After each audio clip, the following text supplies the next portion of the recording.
They hauled dozens of steel pipes out to international waters, planning to establish a nation at sea. The man jumped straight into the ocean, then pulled out the barriers from the steel pipes. Seawater instantly flooded into the pipes. The pipes stood upright just like that. Soon they had built a platform on the sea. Then they brought in a drilling expert. They successfully solved the water supply issue. Jerry was ready to stay overnight that very day, but just as he was enjoying the scenery, a sudden storm hit. His only umbrella was blown away. Massive waves knocked Jerry to the ground. Just then a small boat appeared in the distance. The boat was about to be swallowed by the waves.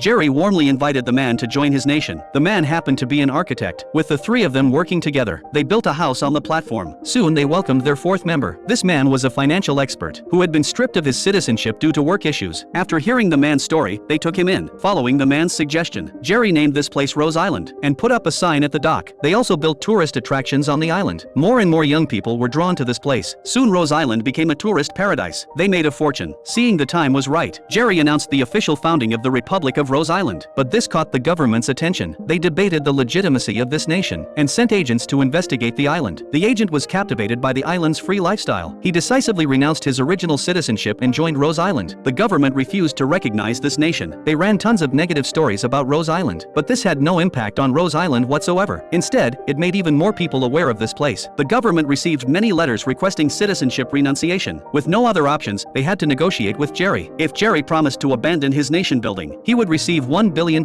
Jerry flatly refused the government's offer. He valued freedom over money. After negotiations failed, the government prepared for a military assault. They deployed warships to pressure Jerry. Jerry and his friends stood hand in hand on the island. Shells hit the water around them. They were knocked down again and again, and got back up again and again. This was their final resistance. Their unwavering spirit in pursuit of freedom also moved the fleet commander. He couldn't bring himself to blow them up, so he sent small boats to the island and brought them all back. This small island nation that lasted less than a year finally disappeared under the fleet's bombardment. But this didn't destroy their hearts that yearned for freedom.